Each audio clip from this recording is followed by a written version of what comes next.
umkhati, U-M-K-H-A-T-H-I, umkhati, and they called time isikhathi. So you can see, sir, that Zulus, supposedly a nation of skin-wearing primitives, were aware of the fact that space and time are one and the same thing, and further, that if you could find the river of time, you could travel into the future and into the past, and many are the ancient legends which are told in Zululand of a man who traveled through time and accidentally killed a young boy who turned out to be himself in the past, and so he no longer existed anymore. There's an indication on the necklace, I know, around the back that the Earth is round. One of the symbols is indicating that, or a sphere. Yes. But I wonder what you think, Credo, of what is taught to children and students all over the world in the universities and the fancy academic centers, that actually we are now at the cutting edge of human evolution in terms of technological knowledge and knowledge of the world and the universe, and in fact back in the ancient world, in Africa and North Africa and all over South America, they were just a primitive people. Please, that is a lot of poppycock. In fact, in my long investigation into our past, I can tell you proudly that our ancestors were 20 times cleverer than we are.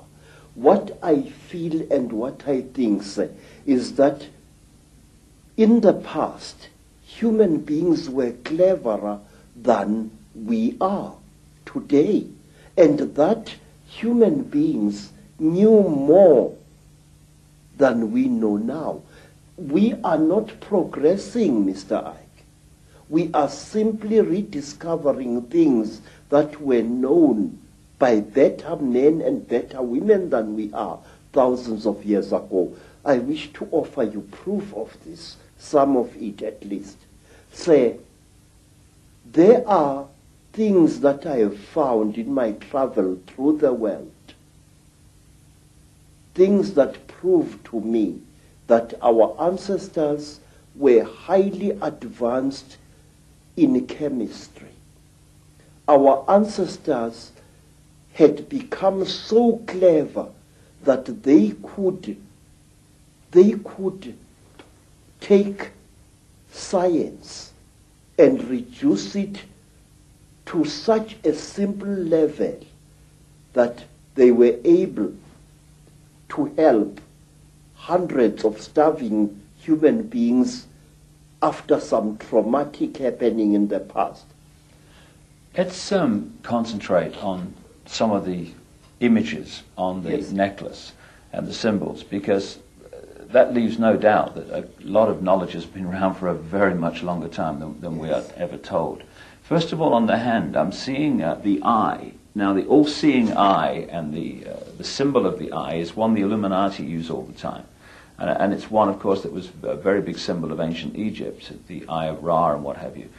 Why is that eye there on that hand? That represents the terrible eye of the Chitauli, the eye which sees everything, the eye which knows everything. It is said that when a Chitauli dies, he passes his third eye onto his next of kin. And to the Chitauli, an eye is a very, very powerful symbol. This is the eye of the Chitauli. But there is more to these things. Here there is a hole that goes right through the copper. Now if you put water in that hole, you end up with a simple magnifying microscope, and you can see gems through that water. the magnification is amazing. The great symbol that's pointed out again and again on the dollar bill, which is on the reverse of the Great Seal of the United States, Yes. put on there by the Illuminati, a president called Franklin Delano Roosevelt, is the all-seeing eye. And so is it your understanding that the all-seeing eye, when it's used by the Illuminati, represents this third eye of the Chetahuli? Yes, I do. I really am sure of this. Why? Because in Africa, even ordinary human eyes are regarded as very powerful devices of magic. If an African shows you respect, he mustn't stare at you, but he must stare at a point beyond one of your shoulders. Now, we call this hlonipa, which means deny me your eyes. We believe that when emotionally roused, an ordinary human being can inflict great damage on another human being by the unseen fires that emanate from one's eyes. We believe that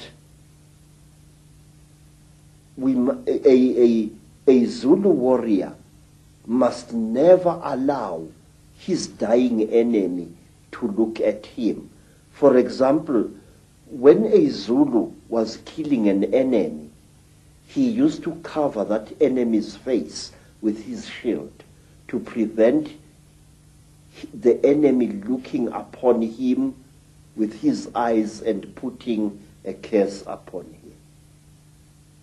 It's interesting, people who've experienced the Chetahuli, the reptilians, in relationship to the British royal family and others at various rituals, have said that at the point of sacrifice, the point of death in the sacrifice, that these reptilians stare into the eyes of the person dying, which would kind of fit why those warriors were very concerned about that. Yes, sir. What are they doing then?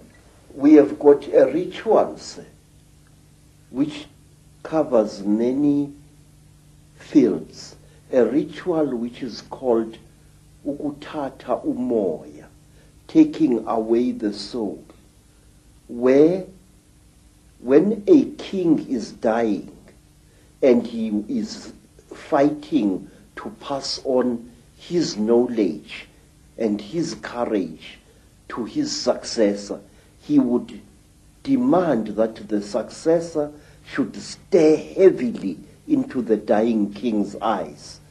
And also, when a creature is being sacrificed in Africa, whether it's a human being or an animal, that creature must be stared at by the sacrificer so that its spiritual characteristics are drunk in by the one sacrificing it. Okay. I have seen many times on hunting expeditions in Kenya, Tanzania, and other parts of Africa, when a lion is just about to breathe its last,